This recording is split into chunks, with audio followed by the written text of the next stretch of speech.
ಎಲ್ಲ ಕಡೆನೂ ಹುಡ್ಕೊಂಡು ಬರ್ತಿದ್ರು. ಶಿವರಾಜ್ ಕುಮಾರ್ ಇಲ್ಲಿ ಶೂಟಿಂಗ್ ನಡೀತಾ ಇದೆ, ಇಲ್ಲಿ ಹೋಗ್ಬೇಕು ಅಂದ್ಕೊಂಡು ಜನಗಳು ಬರ್ತಿದ್ರು. ಸೆಟ್ಟಿಂದ ಹೊರಗಡೆ ಓಟ ಬರ್ತಿದ್ರು. ಜನಗಳು ಅಭಿಮಾನಿಗಳ ಜೊತೆ ಮಾತಾಡಬೇಕಲ್ಲ, ಎಲ್ಲ ಹೊರಗಡೆ ಯಾವ ಪಡಿಯ ಇಲ್ಲಿ ಡಿಸ್ಟರ್ಬ್ ಆಗೋದು ಬೇಡ, ಬಂದ್ರಪ್ಪ ಅಲ್ಲಿ ಕೂತ್ಕೊಂಡು ಮಾತಾಡೋಣ ಅಂತ ಅಂದ್ಬಿಟ್ಟು ಎಲ್ಲ ಅಲ್ಲಿ ಗುಂಪು ಕಟ್ಕೊಂಡು ಮಾತಾಡೋದಿಲ್ಲ. ಯಾವಾಗ ತವರಿಗೆ ಬಾ ತಂಗಿ ಇಲ್ಲೆಲ್ಲ ಹಿಟ್ ಆಯಿತು, ಆಮೇಲೆ ಸ್ವಲ್ಪ ಜಾಸ್ತಿ ಜನ ಬರೋಕ್ಕೆ ಸ್ಟಾರ್ಟ್ ಮಾಡಿದ್ರು. ಆಗ ಸ್ವಲ್ಪ ದಿವಸ ಪೊಲೀಸ್ನವರು ಕರ್ಸ್ಕೊಡ್ತಿದ್ವಿ. ಇಲ್ಲಿ ಯಾರೇ ಜನಗಳು ಬರಲಿ ಎಲ್ಲರ ಜೊತೆಲೂ ತುಂಬ ಹೊಂದಾಣಿಕೆ ಮಾಡ್ಕೊಂಡು ಅಂದರೆ ಎಲ್ಲ ಖುಷಿಯಾಗಿರೋರು. ಅವರೇನು ಹೋಗ್ಬಿಟ್ಟು ಯಾವುದೇ ಸೆಟ್ ಆ ಜಾಗದಲ್ಲಿ ಏನಿರ್ತದೆ ಅದನ್ನ ಮುಗಿಸ್ಕೊಂಡು ಮತ್ತೆ ಮಾಮೂಲಿ ಜನಗಳ ಜೊತೆಲಿ ಆರಾಮಾಗಿ ಕಾಲ ಕಳೀತಿದ್ರು. ಅವರು ಬಂದರೆ ನಮಗೊಂಥರ ಸಖತ್ ಖುಷಿ ಆಗುತ್ತೆ. ಅವರು ಇದ್ದಿದ್ದು ಹಂಗೇ. ಅವರು ಮನೆ ಒಳಗಡೆ ಬರಬೇಕಾದಷ್ಟು ಮನೆಗೆ ನಮಸ್ಕಾರ ಮಾಡ್ಕೊಂಡೆ ಒಳಗಡೆ ಬರ್ತಿದ್ದು. ಈ ಶ್ರೀನಾಥ್ ಅವರಾಗಲಿ, ಶಿವರಾಜ್ ಕುಮಾರ್ ಆಗಲಿ, ಹಿರೀ ಕಲಾವಿದರು ಯಾರಿದ್ದಾರೆ ಅವರೆಲ್ಲ ಇವತ್ತಿಗೂ ಅಷ್ಟೇ ಒಂದು ಒಳಗಡೆ ಬರಬೇಕಾದ್ರೆ ಒಂದು ನಮಸ್ಕಾರ ಮಾಡ್ಕೊಂಡೆ ಒಳಗಡೆ ಬರೋದು. ಆ ಥರ ಜನಗಳು ಭೇಟಿ ಬರ್ತಾರಲ್ಲ ಅಭಿಮಾನಿಗಳು, ಅವಾಗ ಸರ್ ಎಲ್ಲರ ಜೊತೆಲಿ ಅವ್ರು ಒಂಥರ ಗುಂಪು ಕಟ್ಕೊಂಡು ಸೆಟ್ಟಿಂದ ಹೊರಗಡೆ ಓಟ ಬರ್ತಿದ್ರು. ಜನಗಳು ಅಭಿಮಾನಿಗಳ ಜೊತೆಲಿ ಮಾತಾಡಬೇಕಲ್ಲ, ಎಲ್ಲ ಹೊರಗಡೆ ಯಾವ ಪಡಿಯ ಇಲ್ಲಿ ಡಿಸ್ಟರ್ಬ್ ಆಗೋದು ಬೇಡ, ಬಂದ್ರಪ್ಪ ಅಲ್ಲಿ ಕೂತ್ಕೊಂಡು ಮಾತಾಡೋಣ ಅಂತ ಅಂದ್ಬಿಟ್ಟು ಎಲ್ಲ ಅಲ್ಲಿ ಗುಂಪು ಕಟ್ಕೊಂಡು ಮಾತಾಡೋದಿಲ್ಲ. ಒಂಥರ ಅಭಿಮಾನಿಗಳು ಅದಕ್ಕೋಸ್ಕರ ಜನ ಹಂಗೆಲ್ಲ ಬರ್ತಿದ್ರು ಅವ್ರಿಗೆ, ಶಿವರಾಜ್ ಕುಮಾರ್ಗೆ. ಎಲ್ಲ ಕಡೆನೂ ಹುಡ್ಕೊಂಡು ಬರ್ತಿದ್ರು. ಶಿವರಾಜ್ ಕುಮಾರ್ ಇಲ್ಲಿ ಶೂಟಿಂಗ್ ನಡೀತಾ ಇದೆ, ಇಲ್ಲಿ ಹೋಗ್ಬೇಕು ಅಂದ್ಕೊಂಡು ಜನಗಳು ಬರ್ತಿದ್ರು. ಆ ಥರ ಇರ್ತಿತ್ತು ಸರ್. ಸರ್ ಮಾಮೂಲಿ ಮನೆಯವ್ರ ಜೊತೆ ಹೆಂಗೆ ಕ್ಲೋಸ್ ಆಗಿರ್ತಾರೆ ಹಂಗೆ ಇರ್ತಾರೆ ಸರ್. ಅವರು ನಾರ್ಮಲ್ ಆಗಿರ್ತಾರೆ. ಇವಾಗೆಲ್ಲ ಕ್ಯಾರವಾನ್ಗಳು ಬಂದ್ಬಿಟ್ಟಿದೆ. ಈಗಿನ ಹೀರೋಯಿನ್ಗಳೆಲ್ಲ ಎಲ್ಲ ಒಳಗಡೆ ಹೋಗಿ ಅಲ್ಲೋಗಿ ಎಲ್ಲ ಸೇರ್ಕೊಂಡ್ಬಿಡ್ತಾರೆ. ಬಟ್ ಹಿಂದಿನವ್ರಿಗೆ ಜಗ್ಗೇಶ್ ಅವರು ಅಷ್ಟೇ, ಅವರು ಎಷ್ಟು ಜನಗಳ ಜೊತೆಲೆಲ್ಲ ಬೆರೀತಾರೆ.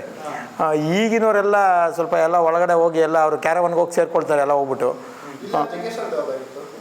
ತೆನಾಲಿ ರಾಮ ಮತ್ತು ರಮೇಶ್ ಅವ್ರದ್ದು ಮತ್ತು ಇವರು ಅವರಿಬ್ಬರು ಕಾಂಬಿನೇಷನ್. ತೆನಾಲಿ ರಾಮ ಎಲ್ಲರೂ ಅವ್ರ ಜೊತೆ ಎಲ್ಲ ಕ್ಲೋಸ್ ಆಗಿರ್ತಾರೆ ಸರ್. ಅವರೆಲ್ಲ ಮಾಮೂಲಿ ಅವರು ಒಳ್ಳೆ ಆಡೋ ಭಾಷೆನಲ್ಲಂಗೆ ಮಾಮೂಲಿ ಹೆಂಗೆ ಮಾತಾಡ್ಬೇಕು ಹಂಗೆ ಎಲ್ಲ ಕಾಮಿಡಿ ಮಾತಾಡ್ಬೇಕಾದ್ರೂ ಕಾಮಿಡಿನೇ ಅವರು. ಇದು ತವರಿಗೆ ಬತ್ತಂಗಿ ಅದು ಸ್ಟಾರ್ಟಿಂಗ್ ಅಲ್ಲಿ ಉಲ್ವಾಡಿನಲ್ಲಿ ಮಾಡ್ತಾಯಿದ್ರು.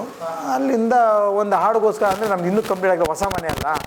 ಆಗ ಒಂದು ರೌಂಡ್ ಕೊಡೋದಿಲ್ವೋ ಅಂತ ಅಂದ್ಬಿಟ್ಟು ಒಂದೇ ಒಂದು ಹಾಡು ಮಾಡ್ಕೊಳ್ತೀವಿ ಸರ್ ಅಂತ ಬಂದರು. ಹಂಗಾಗಿ ಒಂದು ಹಾಡು ಕೊಟ್ವಿ. ಕೆಲವು ಸಾರಿ ಪೊಲೀಸ್ನವ್ರನ್ನೂ ಕರ್ಸ್ಕೊಂಡಿದ್ದು ಉಂಟು. ಈ ಜನಗಳು ಜಾಸ್ತಿ ಆದಾಗ ಶಿವರಾಜ್ ಕುಮಾರ್ ಫಿಲ್ಮ್ಗಳಲ್ಲಿ ಜಾಸ್ತಿ ಬರ್ತಿತ್ತಲ್ಲ ಆವಾಗ, ಅಂದರೆ ಈ ಏರಿಯಾಗೆ ಆಗ ಜಾಸ್ತಿ ಬರ್ತಿರಲಿಲ್ಲ. ಈ ಶಿವರಾಜ್ ಕುಮಾರಿಂದ ಯಾವಾಗ ತವರಿಗೆ ಬಾ ತಂಗಿ ಇಲ್ಲೆಲ್ಲ ಹಿಟ್ ಆಯಿತು, ಆಮೇಲೆ ಸ್ವಲ್ಪ ಜಾಸ್ತಿ ಜನ ಬರೋಕ್ಕೆ ಸ್ಟಾರ್ಟ್ ಮಾಡಿದ್ರು. ಆಗ ಸ್ವಲ್ಪ ದಿವಸ ಪೊಲೀಸ್ನವರು ಕರ್ಸ್ಕೊಡ್ತಿದ್ವಿ. ಈಗಲೂ ನಡೀತಾ ಇರುತ್ತೆ ಸರ್. ಈಗ ಮೊನ್ನೆ RR ಮೂವಿ ನಡೀತಿ ಯಾವುದೋ ಒಂದು, ಮತ್ತು ಅದಕ್ಕೆ ಮೊದಲೇ ಧರಣಿ ಅಂತ ಫಿಲಿಮ್ ಬಂತು, ಮತ್ತು ಮಾದೇಶ ಅಂತ ಫಿಲಿಮ್ ಬಂತು.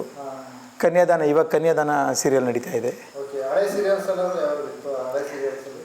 ಜೀವ ಹೂವಾಗಿದೆ, ಜೋಡಿ ಹಕ್ಕಿ, ಸೂರ್ಯಕಾಂತಿ, ಮೇನ್ ಬಂಗಾರ.